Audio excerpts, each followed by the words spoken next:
नमस्कार। ये डेटा क्या कहता है कि एक नए एपिसोड में आप सबका एक बार फिर से स्वागत है। अब सबने ही शायद नोट किया होगा कि इस बार हमारे प्रधानमंत्री जी की जो स्पीच थी 15 अगस्त को लाल किले से, वो बिल्कुल एक नॉन मोदी टाइप की स्पीच थी। ज़्यादातर प्रधानमंत्री 15 अगस्त के अपने भाषण में देश का उत्साहवर्धन करते हैं, नागरिकों का प्रोत्साहन बढ़ाते हैं, देश के बारे में अच्छी अच्छी बातें बताते हैं और एक पॉलिसी का एक रोड मैप भी कभी कभी वो रखते हैं। इस बार मोदी जी ने इन सब बातों पर कुछ भी नहीं बोला। पूरी स्पीच में वो एक थके थके से नजर आए और एक प्री ऑक्यूपाइड नजर आए, जैसा कि उनका दिमाग कहीं और पर हो। जैसा कि देश में इस वक्त अनएम्प्लॉयमेंट में मंदी छाई हुई है या इकोनॉमी की मंदी छाई हुई है, इसी तरह मोदी जी की स्पीच भी इस बार पूरी तरह उन उसमें मंदी ही नजर आई। इसमें दो चीजें नजर आई। पहला तो ये कि शायद उनके ऊपर इस वक्त 2024 का चुनाव जीतने का बहुत बड़ा प्रेशर बढ़ता जा रहा है। और दूसरी चीज ये है कि शायद उनकी परफॉर्मेंस भी ऐसी रही है कि बोलने और दिखाने के लिए कुछ भी नहीं था उनके पास।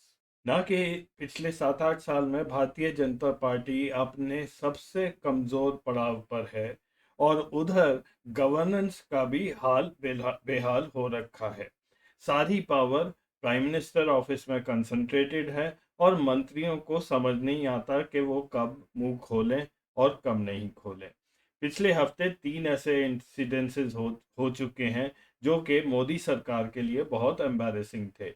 सबसे पहले हरदीप सिंह पुरी की वो ट्वीट थी रोहिंग्या मुसलमानों को फ्लैट देने की, और उसके कुछ घंटे बाद ही ये पीएमओ से ये क्लैरिफिकेशन आया कि नहीं, ऐसा कुछ नहीं किया जा रहा, और वो उल्टा केजरीवाल को फंसाने की साजिश शुरू हो गई।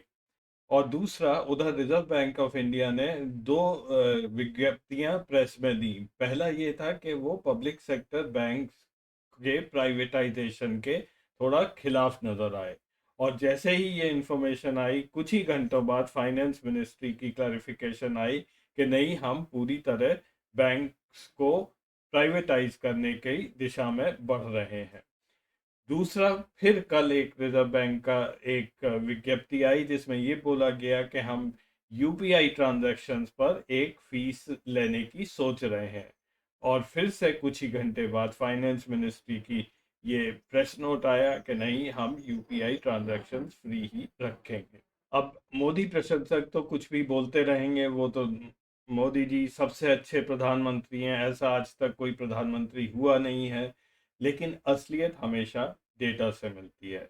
तो मैं पिछले 50-60 साल का डेटा वर्ल्ड बैंक से मैंने निकाला है, और उसको एनालाइज करेंगे और देखेंगे कि कौन सा प्रधानमंत्री ने भारत के लिए सबसे ज़्यादा काम किया है।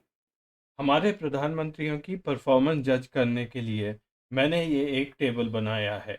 इस एपिसोड में मैं 5 पैरामीटर्स को एनालाइज करूंगा। सबसे पहला है जीडीपी के संदर्भ में जीडीपी ग्रोथ। दूसरा है पॉपुलेशन के संदर्भ में पॉपुलेशन ग्रोथ। तीसरा है नेट माइग्रेशन, यानी कि कितने लोग देश छोड़कर जा रहे हैं या आ रहे हैं। चौथा, बेरोजगारी का, अनएम्प्लॉयमेंट को कैसे हैंडल किया। और लास्ट में पांचवा, इन्फ्लेशन का है। क्योंकि डेटा मेरे को वर्ल्ड बैंक से 1960 के बाद ही मिला है, इसलिए हम कवर करेंगे परफॉर्मेंस नेहरू, इंदिरा गांधी, राजीव गांधी, नरसिम्हा राव, अटल बिहारी वाजपेयी, मनमोहन सिंह और नरेंद्र मोदी। जो अन्य प्रधानमंत्री रहे हैं उनका कार्यकाल इतना छोटा रहा है कि उनको मैंने इस एनालिसिस से बाहर ही रखा है। तो इस टेबल को हम भरेंगे, और जो भी पैरामीटर में जिस प्रधानमंत्री ने सबसे अच्छा परफॉर्म किया होगा उसको मिलेंगे 5 सितारे, यानी कि 5 स्टार्स। उसको ग्रीन कलर मार्क किया जाएगा। और जो दूसरे नंबर पर रहेगा उनका उनका नेक्स्ट बेस्ट, उनको मिलेंगे 3 स्टार्स, और वो भी इस तरह मार्क किया जाएगा। अंत में हम टोटल करेंगे और देखेंगे कि सबसे अच्छा परफॉर्मेंस किस प्रधानमंत्री का रहा है। किसी भी प्रधानमंत्री की परफॉर्मेंस मेजर करने के लिए ये 5 ही पैरामीटर्स नहीं होते हैं। इसके अलावा स्वास्थ्य, इंडस्ट्रियलाइजेशन, एजुकेशन, इंफ्रास्ट्रक्चर और पीने का पानी इत्यादि बहुत सारे पैरामीटर्स होते हैं। लेकिन इस प्रोग्राम में क्योंकि समय कम है, इसलिए मैंने ये 5 ही चुने हैं, जो कि एक तरह से एक इंडिकेशन रहेगा कि इन लोगों की परफॉर्मेंस कैसी रही। तो शुरू करते हैं सबसे पहले इंडिया की जीडीपी के ग्राफ से। ये ग्राफ मैंने प्लॉट किया है 1960 से लेकर 2021 तक। इसमें वैल्यूज इतनी इम्पोर्टेंट नहीं है, केवल ग्राफ का आप शेप देखिए और ये जो एरोज मैंने मार्क किए हैं ये मैं आपको एक्सप्लेन कर दूंगा। हमारी जीडीपी करीब 1990 तक बहुत ही धीरे धीरे बढ़ी है, जो कि ये वाइट एरो से पता लगता है। 1992 में जब मनमोहन सिंह फाइनेंस मिनिस्टर बने, उसके बाद ही इकॉनमी हमारी पिकअप की और उसके बाद ये ग्रोथ सडनली काफ़ी हाई रहा है, जो आज तक भी उसी डायरेक्शन में चल रहा है। 1960 में हमारी जीडीपी कुल 37 बिलियन डॉलर्स की थी, जो कि करीब 2021 में 85 गुना 3 ट्रिलियन डॉलर्स की हो गई है। जीडीपी को बढ़ाने के लिए सारे प्रधानमंत्रियों का योगदान रहा है। मोदी जी को जब बैटन हैंड ओवर किया गया था 2014 में, उस समय हमारी जीडीपी लगभग 2 ट्रिलियन डॉलर्स की थी। हमारी जीडीपी के बारे में कुछ एक मिसकॉन्सेप्शन सा क्रिएट किया जा रहा है। पहले मैं आपको वो बता दूं और उसके बाद ही परफॉर्मेंस देखेंगे प्रधानमंत्रियों की। ऐसा माना जाता है कि भारत की जीडीपी दुनिया में 5वें या 6ठे स्थान पर है और ये सही भी है। पिछले साल के अंत तक हमारी जीडीपी करीब 2.9 ट्रिलियन डॉलर्स 2.9 ट्रिलियन डॉलर्स के आसपास थी, जो कि इस साल 3 ट्रिलियन डॉलर्स क्रॉस कर चुकी होगी और शायद हम अब यूनाइटेड किंगडम के भी आगे 5वें स्थान पर पहुंच गए हों। और इसी वजह से काफ़ी सेल्फ कॉन्ग्रेचुलेटरी मैसेजेस जाती रहती हैं ट्विटर पर, या वैसे भी हमारे मोदी भक्त काफ़ी मोदी जी की इसमें प्रेज करते हैं। बट ये नहीं भूलना चाहिए कि मोदी जी को इकॉनमी 2 ट्रिलियन डॉलर्स की ही मनमोहन सिंह जी ने आगे हैंड ओवर की थी। एक चीज़ पर आप ज़रूर ध्यान दें कि इस टेबल में जो दुनिया के 10-12 सबसे बड़े देश हैं उनकी जीडीपी दिखाई गई है। पर कैपिटा जीडीपी ये लास्ट कॉलम में दिखाई है। इसमें भारत की पर कैपिटा जीडीपी सबसे ही कम है, $2000 से थोड़ा सा ज़्यादा। यूएस जो जिसकी जीडीपी सबसे बड़ी है, पहले नंबर पर है, उसकी है $69,000 से ज़्यादा। और अन्य सभी देश 30, 35, 50 हज़ार डॉलर्स के रेंज में हैं। तो जीडीपी हमारी भले ही 5वें स्थान पर हम पहुंच गए हों, लेकिन हम अभी भी एक रिलेटिवली गरीब देश ही बने हुए हैं। अगर पर कैपिटा जीडीपी पर यही टेबल सॉर्ट किया जाए, तो भारत की पोजीशन घटकर 150वें स्थान पर पहुंच जाती है। हम उन देशों में आ जाते हैं जो कि बांग्लादेश हमसे एक स्थान ऊपर, Nigeria, Philippines, Vietnam, Egypt, Indonesia, ये सब 2 से 4 हज़ार डॉलर्स के जीडीपी वाले हैं। पाकिस्तान हमसे 11 पोजीशन नीचे $1400 पर कैपिटा जीडीपी पर बना हुआ है। तो अगर हम पर कैपिटा जीडीपी देखेंगे तो शायद ही कोई खुशी होने वाली बात रह जाती है। और एक और चीज़ मैं आपको बता दूं कि जब भारत आज़ाद हुआ था, उस समय भी हमारी जीडीपी दुनिया में 6वें स्थान पर ही थी और 60 साल बाद भी हम 6वें स्थान पर ही हैं। इन सालों में बीच में काफ़ी घटकर हम 20वें 30वें पोजीशन पर भी पहुंचे थे। उसके बाद फिर से हमने रिगेन किया है, लेकिन एंड टू एंड देखा जाए तो हम वही हैं जहां हम आज़ादी के टाइम थे, उसी पोजीशन पर हम आज भी हैं। अब एक पैरामीटर होता है जीडीपी डबलिंग ड्यूरेशन, के जीडीपी कितने सालों में किसी देश की डबल होती है, और वो दर्शाता है उस उन दिनों के पॉलिटिकल हालात को, वहाँ के प्रधानमंत्री की परफॉर्मेंस को। तो चलिए देखते हैं भारत की जीडीपी डबलिंग रेट क्या रहा है। शुरू करते हैं 1960 में, जब हमारे देश की जीडीपी $37 बिलियन थी। 12 साल लगे इसको डबल होने में, $71 बिलियन तक। इन दिनों मोस्टली नेहरू और इंदिरा गांधी हमारे प्रधानमंत्री थे। उसके बाद लगे 6 साल $137 बिलियन पहुंचने में। इस समय इंदिरा गांधी फुली कंट्रोल में थी, ये इमरजेंसी वाला पीरियड था। और उसके बाद जब जनता गवर्नमेंट ने चार्ज लिया, फिर डबल हुई ये 9 साल में। पॉलिटिकल अनस्टेबिलिटी फिर से आ गई, और ये वो पीरियड है जिसमें इंदिरा गांधी का असैसिनेशन हुआ और राजीव गांधी प्रधानमंत्री बने। फिर लगे 16 साल, ये सबसे खराब पीरियड रहा है इंडियन इकोनॉमी का, 1987 से 2003। इसमें जितना भी पॉलिटिकल गड़बड़ होना था वो हुआ, और देश के हालात बहुत खराब हो गए। फिर जब नरसिम्हा राव और मनमोहन सिंह टीम आई, फिर एकदम से जो ग्रोथ हुई, तो हमारे देश की जीडीपी फिर से 5 साल में डबल हो गई, करीब करीब $1200 ट्रिलियन। मनमोहन सिंह का पीरियड आया फुल स्टेबिलिटी का, 8 साल लगे फिर डबल होने में, ये 2.2 या $2.3 ट्रिलियन के आसपास पहुंच गई, और मोदी जी को लगाम सौंप दी गई। अब मोदी जी पिछले 8 साल से प्रधानमंत्री हैं, अभी तक हमारी जीडीपी $4 ट्रिलियन नहीं पहुंची है।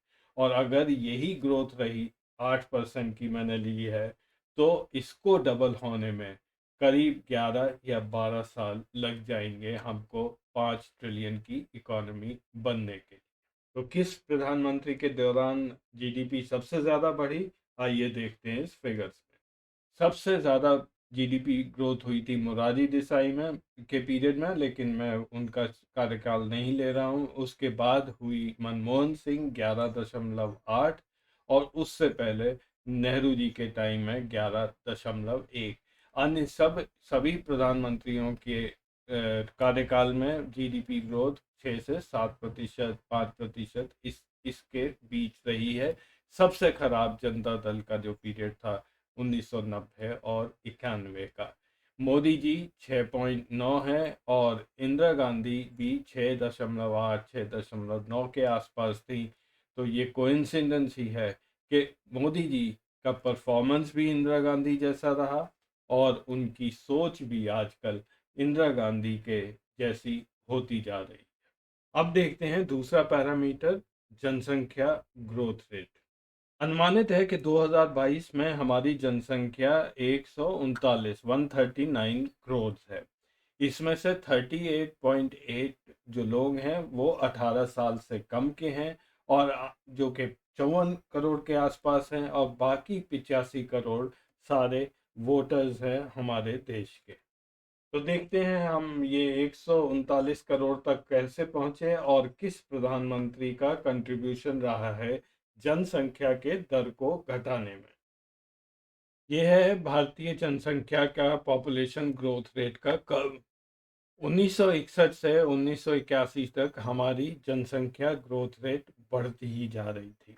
हालांकि फैमिली प्लानिंग पर जोर नेहरू जी के टाइम से ही दिया गया था, लेकिन असली पुश इंदिरा गांधी ने ही 1981 में दी थी। वो फेमस उस समय स्लोगन हम दो हमारे दो, इंदिरा गांधी ने ही शुरू किया था। उसके बाद से लेकर हमारी जनसंख्या की ग्रोथ दर निरंतर घटती जा रही है। ये 2% के नीचे 1981 के बाद पहुंची है। 2% की ग्रोथ दर को नोटोरियसली जाना जाता था हिंदू रेट ऑफ ग्रोथ से, और आज ये घटकर 1% से कम हो गई है। तो ये फिगर दिखाता है हर प्रधानमंत्री के शासनकाल में जो ग्रोथ रेट है वो कितनी कम हुई है। ये फिगर है change in population growth rate का, ना कि ग्रोथ रेट इटसेल्फ। तो सबसे ज़्यादा जो कमी ग्रोथ रेट में हुई है वो हुई है मनमोहन सिंह जी के कार्यकाल के दौरान। उससे पहले नेहरू जी के कार्यकाल में भी इस ग्रोथ रेट में कमी आई थी।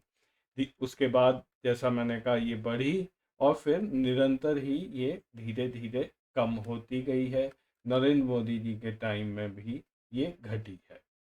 तीसरा पैरामीटर है नेट माइग्रेशन, यानी कि कितने लोग देश छोड़कर जा रहे हैं। ये पैरामीटर मैंने केवल इसलिए लिया है कि ये विषय आजकल चर्चा में बना ही रहता है। अब आप मेज़ के किस तरफ बैठे हैं, उसी प्रकार से आप रिएक्ट करेंगे। अगर आप मोदी समर्थक हैं, तो कहेंगे नहीं, नहीं, कोई भी हिंदुस्तानी छोड़ के नहीं जा रहा है और माइग्रेशन एक नेचुरल प्रोसेस है। और दूसरी तरफ अगर आप मोदी विरोधी हैं, तो आप ये कहेंगे कि बहुत सारे लोग देश छोड़कर जा रहे हैं। तो ये है हिंदुस्तान का नेट माइग्रेशन पर 1000। अगर आप इसको 1000 से मल्टीप्लाई करेंगे, तो ये पर मिलियन यानी कि पर 10 लाख हो जाएगा। तो ये जो फिगर है 0.40, इसको अगर मैं 1000 से मल्टीप्लाई करूं, तो ये हो जाता है 40 पर मिलियन। तो ये इस हिसाब से ये नेट माइग्रेशन प्लॉट किया है। आपको ये जानकर आश्चर्य होगा कि हमेशा से हिंदुस्तान से लोग नहीं जा रहे थे। एक पीरियड था जब 70s में, जब नेट माइग्रेशन पॉजिटिव था, यानी कि ज़्यादा लोग हिंदुस्तान में आ रहे थे इसके बनस्पत के यहाँ पर छोड़ के जाएं। ये पॉजिटिव हुआ है नरसिम्हा राव जी के जब गवर्नमेंट आई है, उसके बाद ही ज़्यादा लोग धीरे धीरे जाने लगे हैं, क्योंकि अपॉर्चुनिटीज़ इंडियंस के लिए बाहर बढ़ने लगी हैं। उस समय सॉफ्टवेयर एक्सपोर्ट शुरू हुए, लोग विदेश जाके काम करने लगे और स्टूडेंट्स भी जाने लगे। तो धीरे धीरे ये बढ़ा है। मनमोहन सिंह के कार्यकाल में ये करीब 400 पर मिलियन पर पहुंचा, और मोदी जी के टाइम में ये फिलहाल 380 है। बट इन दोनों वैल्यूज़ में कोई खास फर्क नहीं है। मोदी जी के टाइम में कोरोना भी आया था, जिन दिनों कोई भी बाहर नहीं जा सका था। तो मोदी जी और मनमोहन सिंह के बीच में चूज करने में कोई खास फर्क नहीं है। और असलियत ये है कि नहीं, ऐसा कोई डेटा नहीं सजेस्ट करता है कि मोदी जी के टाइम में लोग बाहर जा रहे हैं। ये जो फिगर्स हैं, ये migrant and non migrant data होता है। इसमें आजकल एक बड़ा हिस्सा हमारे स्टूडेंट्स का भी होता है। पहले लोग मास्टर्स करने जाते थे, धीरे धीरे आजकल अंडर ग्रेजुएट के लिए भी लोग बाहर जाने लगे हैं। तो ये फिगर रफली 400 पर मिलियन ये स्टेबलाइज हो चुका है। चौथा पैरामीटर हम देखेंगे बेरोजगारी की दर, यानी कि अनएम्प्लॉयमेंट रेट। ये अनएम्प्लॉयमेंट रेट का कर्व है, ये 1991 के बाद का है। इससे पहले का डेटा मेरे को नहीं मिला है, इसलिए ये 91 ऑनवर्ड्स है। उसके बाद हमारे जितने भी प्रधानमंत्री या गवर्नमेंट्स रही हैं, उन्होंने अनएम्प्लॉयमेंट दर 5 से 6% के बीच में ही मेंटेन किया है 2019 तक। 2019-20 में कोरोना आया, उसके बाद ये सडनली जंप होके 8% हो गया, और उसके सब्सिक्वेंट ईयर यानी कि 2021 में ये फिर से घटकर 6% हो गया। अब कोरोना की वजह से अनएम्प्लॉयमेंट दर बढ़ी, तो उसमें मोदी जी का कोई हाथ नहीं है। वो एक अलग डिस्कशन है कि could he have done better, वो हम बाद में बात करेंगे। लेकिन बात यहीं नहीं ख़त्म होती है। अगला फिगर देखिए। इस साल जून में अनएम्प्लॉयमेंट दर बढ़कर फिर से 8% के आसपास पहुंच गई है। और ये एक बहुत बड़ी समस्या मोदी सरकार के लिए बन चुकी है। और इसी को लेकर विपक्ष बोलता रहता है जॉबलेस ग्रोथ। बेरोजगारी की दर नापी जाती है total workforce of the country, यानी कि जितने लोग उस एक देश में काम करते हैं उसमें से कितने बेरोजगार हैं, ये परसेंटेज निकाली जाती है। अप्रैल 2022 में जैसा मैंने कहा कि अनएम्प्लॉयमेंट दर करीब करीब 8% रही है। हमारी टोटल वर्कफोर्स 43.7 करोड़ है। तो इस हिसाब से करीब करीब 3.5 करोड़ युवक इस वक्त बेरोजगार बैठे हुए हैं। तो किस प्रधानमंत्री ने बेरोजगारी को अच्छी तरह हैंडल किया है, देखते हैं अगले फिगर में। सबसे ज़्यादा अच्छी तरह जो अनएम्प्लॉयमेंट हैंडल किया था, वो था मनमोहन सिंह ने, जिनके कार्यकाल में अनएम्प्लॉयमेंट दर घटी थी 0.4%। यूनाइटेड फ्रंट का पीरियड मैं नहीं ले रहा हूँ, क्योंकि वो कार्यकाल बहुत छोटा था। उसके बाद अटल बिहारी वाजपेयी ने भी ये दर ठीक ठाक मेंटेन की थी नरसिम्हा राव के पीरियड में ये बढ़ी थी 0.5% से, लेकिन सबसे खराब परफॉर्मेंस रहा है नरेंद्र मोदी सरकार का जहाँ तक के अनएम्प्लॉयमेंट का सवाल है। पिछले 1 साल में 2 साल में ये बहुत ही ज़्यादा बढ़ी है, 1% से भी ज़्यादा। और लास्ट में बात करेंगे इन्फ्लेशन की। तो ये है हिंदुस्तान का इन्फ्लेशन कर्व 1960 से लेकर 2021 तक। आप यहाँ पे देखेंगे एक बहुत बड़ी पीक आई थी 1972 के आसपास, बांग्लादेश वॉर के बाद, जब कीमतें बहुत ज़्यादा बढ़ी थी। उस समय हमारे देश का इन्फ्लेशन 28% से भी ज़्यादा था। जी हाँ, 28%। और आज अगर हम 5% से ऊपर इन्फ्लेशन होता है तो किस तरह हम परेशान होने लगते हैं। इन्फ्लेशन हमेशा ऊपर नीचे जाता रहा है, ऐसा कोई एवरेज फिगर नहीं रहा है। बट 10% के ऊपर ये राजीव गांधी के टाइम में, और जब नरसिम्हा राव ने ये टेक ओवर किया तब तक ये 10% के लगभग ऊपर रहा है। मोदी सरकार ने भी इन्फ्लेशन पर काफ़ी अच्छा कंट्रोल रखा है। ये 5% से नीचे ही रहा है। हालांकि पिछले 1-2 साल में इसमें एकदम से वृद्धि हुई है। तो प्रधानमंत्रियों ने इन्फ्लेशन कैसा हैंडल किया, देखते हैं इस फिगर से। सबसे अच्छा इन्फ्लेशन हैंडलिंग रहा है नेहरू जी के टाइम में। उनके पास रिसोर्स की भी कमी थी, लेकिन उन्होंने कभी इन्फ्लेशन को 5% से ज़्यादा बढ़ने नहीं दिया। उसके बाद मोरारजी देसाई के टाइम में भी 4% के करीब रहा है, और फिर नरेंद्र मोदी तो 5% से कम रहा है। बाकी सारे प्रधानमंत्रियों के कार्यकाल में ये 7%, 8, 9, 10 के आसपास ही रहा है। तो अंत में देखते हैं रिजल्ट्स का टेबल। इस टेबल में कैसे मैंने वैल्यू बढ़ी है ये मैं ऑलरेडी बता चुका हूँ। तो सबसे ज़्यादा अच्छा जीडीपी किसने हैंडल की, वो थे मनमोहन सिंह, उनको मिले 5 स्टार। और सेकंड पोजीशन पर नेहरू 3 स्टार।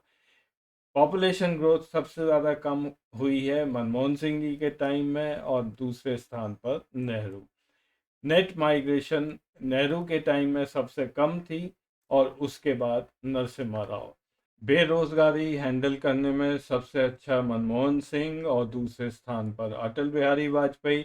और इन्फ्लेशन अगेन नेहरू जी ने सबसे ज़्यादा अच्छी तरह हैंडल किया, और फिर नरेंद्र मोदी।